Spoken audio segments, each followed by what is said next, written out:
Halo Sobat Rupiah, kembali lagi di podcast Bank Indonesia yang membahas berbagai topik terkait perekonomian, keuangan, dan isu kebank sentralan. Kali ini bersama saya, Ihsan Prabawa. Sobat Rupiah, bagaimana nih ibadah Ramadannya? Semoga lancar ya. Amin, amin, ya robbal alamin. Nah, bulan Ramadan selain menjadi momen untuk meningkatkan keimanan, juga menjadi kesempatan untuk berkontribusi bagi perekonomian. Sebagaimana Sobat ketahui, bulan Ramadan untuk memperbanyak ibadah juga kerap dihiasi dengan kegiatan berburu takjil, berbelanja baju baru, dan berbelanja berbagai pernak-pernik menjelang Lebaran. Tapi bagaimana ya caranya untuk menjaga pengeluaran dan pola konsumsi agar tidak melewati batas kemampuan kita? Bagaimana caranya agar bisa menjaga tradisi namun tetap tidak khawatir dengan resiko inflasi? Nah, di sini saya sudah ditemani oleh Mbak Lolita Setiawati yang akan berbagi insight mengenai pengelolaan keuangan, khususnya di saat Ramadan dan menjelang Lebaran. Halo Mbak Lolita, apa kabarnya? Terima kasih sudah hadir di podcast Bank Indonesia, Mbak. Baik, Alhamdulillah. Terima kasih, Mbak Ihsan. Halo Sobat Rupiah, apa kabar? Sehat ya, Mbak ya? Sehat. Baik, Mbak Lolita ini kan sebenarnya seorang financial planner ya, Mbak? Iya, betul. Mungkin boleh dijelaskan sih, Mbak, apa yang dilakukan oleh seorang financial planner seperti itu? Iya, perencana keuangan itu tugasnya adalah membantu klien untuk memanfaatkan aset atau hartanya secara optimal untuk mencapai tujuan keuangan. Jadi banyak yang mengira bahwa perencana keuangan itu fungsinya gimana sih biar uang cukup, itu saja. Atau bagaimana cara mencari uang, padahal intinya adalah dengan apa yang kita miliki, kita bisa mencapai tujuan keuangan tuh bagaimana caranya ke situ, seperti itu, Mas. Nah itu, Mbak, konsep perencanaan keuangan ini apa sudah dipahami, Mbak, oleh masyarakat Indonesia? Seperti apa sih literasi keuangan yang sudah dipahami oleh masyarakat kita, terutama Gen Z dan milenial saat ini? Oh, menurut saya sih bagus sekali sekarang ini, Mas Ihsan. Karena sejak pandemi kan banyak yang di rumah saja, jadi banyak yang belajar mengenai literasi keuangan. Sehingga literasi keuangan masyarakat Indonesia secara keseluruhan itu sangat meningkat dibandingkan tahun-tahun sebelum pandemi. Kemarin hasil survei OJK kan cukup bagus ya hasilnya ya. Sekitar 50 sekian persen untuk literasi dan inklusi malah sudah 80%-an. Walaupun belum merata seluruh Indonesia, masih ada gap juga, tapi itu sudah arahnya sudah sangat positif untuk bisa meningkatkan literasi keuangan di Indonesia. Jadi kemarin pandemi dimanfaatkan oleh masyarakat kita untuk belajar mengenai keuangan. Betul. Ya, Mbak, ya, mengelola keuangan dengan lebih baik ke depannya. Iya, betul sekali. Bicara mengenai perencanaan keuangan, Mbak, kita mengenal istilah besar pasak di bawah tiang, di mana pengeluaran kita lebih besar dibandingkan penerimaan kita. Iya, betul. Nah, sebenarnya apa sih, Mbak, kesalahan yang umum dilakukan oleh masyarakat kita? Bagaimana kok bisa boncos keuangan mereka itu sehari-hari itu karena apa sih biasanya? Sehari-hari boncos karena pertama banyak godaan mungkin ya. Karena sekarang ada sosial media ya, Sobat Rupiah. Sosial media ini ada plus minusnya. Minusnya salah satunya adalah banyak memberikan informasi seperti diskon, promo, bonus, kemudian tren ya. Kadang anak-anak itu terutama Gen Z, wah si artis itu pakai baju ini nih, pakai barang baru itu, pakai gadget baru ini, kita juga gitu kan. Jadinya semuanya ingin sama gitu ya, FOMO.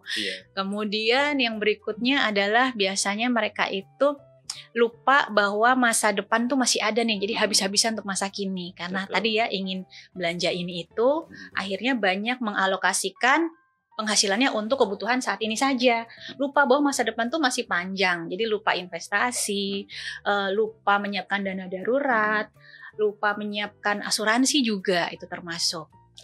Kemudian berikutnya adalah tidak membuat anggaran, tidak membuat prioritas keuangan. Jadi sebenarnya kan kebutuhan kita banyak ya, tapi dana kita terbatas ya Sobat Rupiah ya. Makanya kita harus pinter-pinter nih buat ngatur, buat anggaran dulu aja. Jadi sekian untuk apa kebutuhan hidup misalnya, sekian untuk diinvestasikan, sekian untuk kebutuhan dana darurat begitu. Nah itu yang sering banyak tidak dilakukan. Kemudian tidak mencatat pengeluaran. Kadang-kadang alasannya karena males ya, mungkin lupa atau gimana gitu, nggak ada waktu. Padahal itu sebenarnya hanya alasan. Kalau kita memang niat ada kemampuan, seharusnya sih bisa ya mencatat pengeluaran. Karena percuma kita buat anggaran kalau nggak dicatat, tidak bisa kita bandingkan ya, tidak bisa dievaluasi perbedaan antara anggaran dan pengeluaran tadi. Iya betul. Gitu, dan tadi Mbak tadi mengenai FOMO tadi ya Mbak, memang sekarang itu kan di media sosial mudah sekali ya untuk kita melihat produk yang terbaru, bahkan mudah sekali untuk belanja langsung di aplikasi itu ya Mbak. Jadi itu yang membuat kita terkadang susah untuk menahan keinginan untuk berbelanja. Pengalaman pribadi ya Mas Ihsan ya? Sedikit banyak sih seperti itu. Jadi susah nanggung untuk berbelanja, dan apa yang orang bilang tuh belanja impulsif ya, seperti itu ya Mbak. Iya. Nah memang tadi pentingnya adalah kita merencanakan keuangan, jangan sampai kita terjebak pada konsumsi yang berlebihan tanpa mengetahui kekuatan finansial kita seperti apa Iya, gitu. betul, setuju. Nah, dalam perencanaan keuangan ini Mbak, apakah ada tips khusus untuk membuat perencanaan keuangan yang baik? Itu seperti apa? Iya, mulai dari membuat anggaran itu tadi, Mas. Nah, jadi Sobat Rupiah, mulai sekarang coba buat anggaran. Nah, anggaran yang sekarang mungkin diketahui oleh sebagian besar masyarakat itu adalah anggaran bulanan ya. Sebulan kita mengalokasikan penghasilan untuk apa saja, misalnya kebutuhan hidup, kemudian untuk tabungan, bayar cicilan ya, untuk keinginan, untuk keluarga, kalau kita masih kasih ke keluarga. Padahal sebenarnya anggaran itu nggak cuma anggaran bulanan, Mas Ihsan. Ada anggaran per 3 bulan dan anggaran tahunan. Anggaran per 3 bulan atau anggaran per kuartal ini biasanya adalah anggaran yang tidak rutin setiap bulan kita keluarkan, tapi ada aja, misalnya perbaikan kendaraan, renovasi rumah kalau ada yang rusak gitu, atau mungkin yang perempuan ke salon gitu ya kan, mungkin nggak setiap bulan mungkin. Nah kemudian yang tahunan misalnya bayar pajak, PBB, pajak kendaraan, kemudian kebutuhan hari raya, liburan, dana pendidikan anak. Kalau anak naik kelas kan kadang ada ya biaya-biaya tambahan. Nah itu yang harus dibuat di anggaran tahunan. Jadi ada 3 jenis, anggaran bulanan, anggaran 3 bulanan, dan anggaran tahunan. Nah, itu sih sebenarnya. Jadi yang kuncinya adalah mencatat pengeluaran ya Mbak ya? Iya, nah berarti apakah memang setiap rupiah yang kita belanjakan itu harus dituliskan semuanya Mbak dalam sebuah sheet untuk pengeluaran ya? Iya, kita nggak bisa buat anggaran kalau belum pernah mencatat pengeluaran. Karena kalau kita buat anggaran kan kita harus kira-kira ya Mas ya. Oh kayaknya buat makan saya habis 1 juta misalnya gitu. Mana tahu kita 1 juta kalau nggak pernah catat sebelumnya kan. Jadi benar-benar harus dicatat sekecil mungkin, bahkan uang parkir ke Pak Ogah pun harus dicatat. Harus direkord semuanya. Iya, semua harus direkord biar tahu oh kira-kira. Jadi kita bisa mengevaluasi kita selama itu terlalu banyak spending di pos mana saja kah gitu ya Mbak? Apakah terlalu banyak jalan-jalan, terlalu banyak makan, beli baju, gadget dan seperti itu. Itu namanya pola pengeluaran Mas Ihsan. Pola pengeluaran. Iya, pola pengeluaran kita tuh beda-beda. Mas Ihsan sama saya mungkin beda ya. Orang yang masih single, sudah berumah tangga pasti beda. Orang yang bukan sandwich generation sama sandwich generation pasti beda. Jadi kita namanya perencanaan keuangan tuh sifatnya pribadi ya. Keuangan pribadi, jadi personal finance itu very very personal, setiap orang beda-beda, nggak bisa disamakan.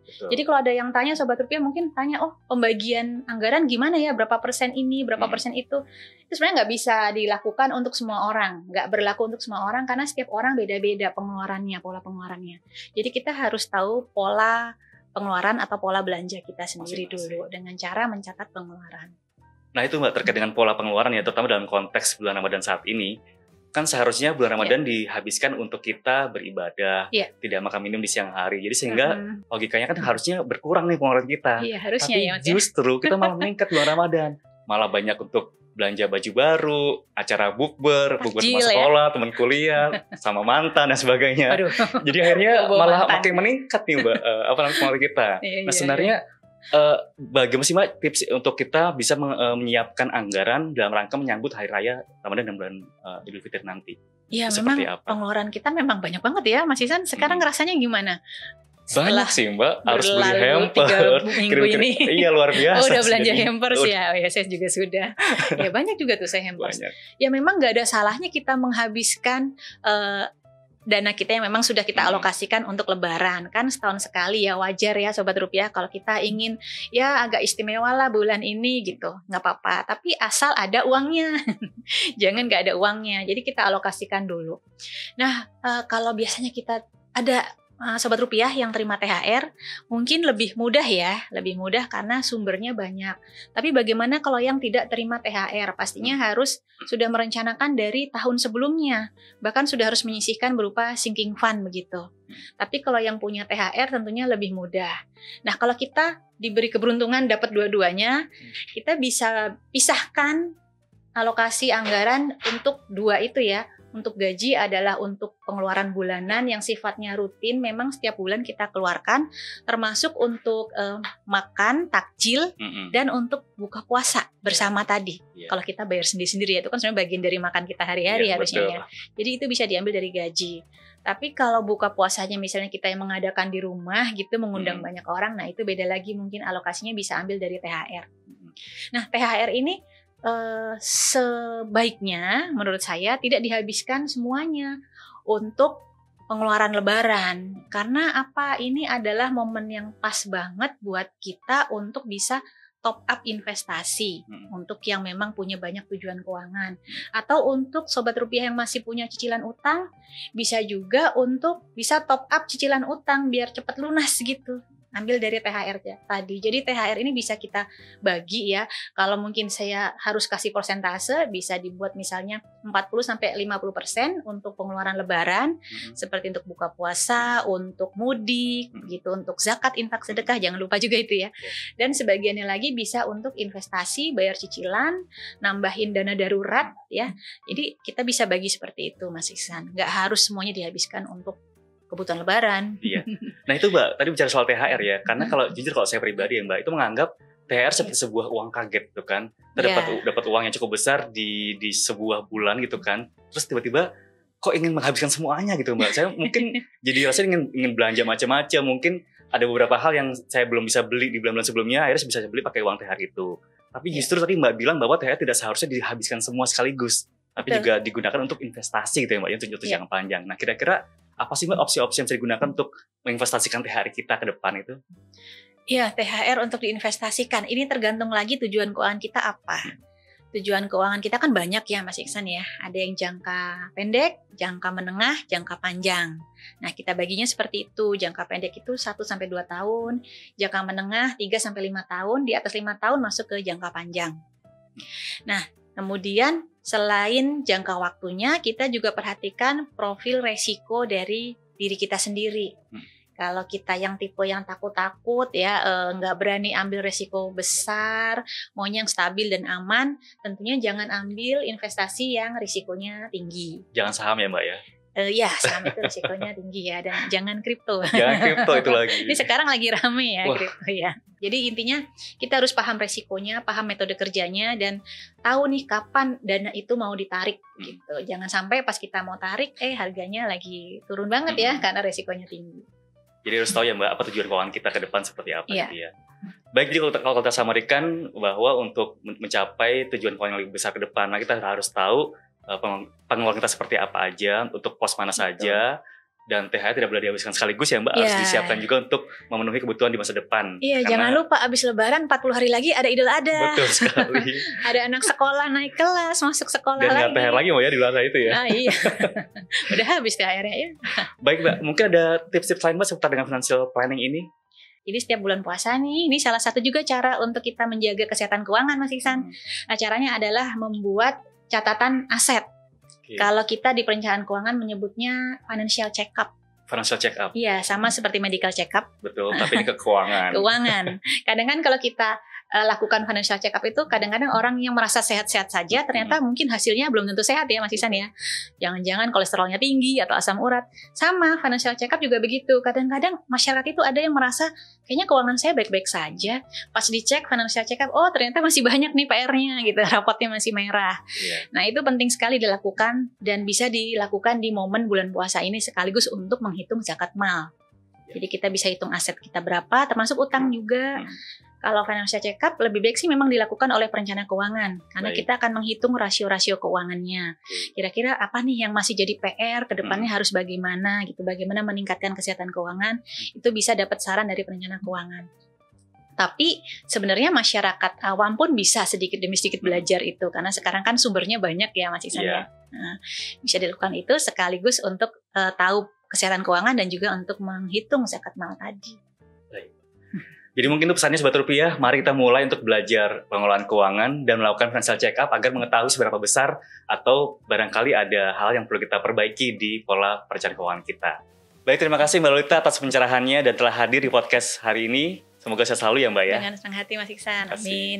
Amin. Demikian Sobat Rupiah, bincang-bincang tadi seputar bijak gunakan rupiah di bulan penuh berkah.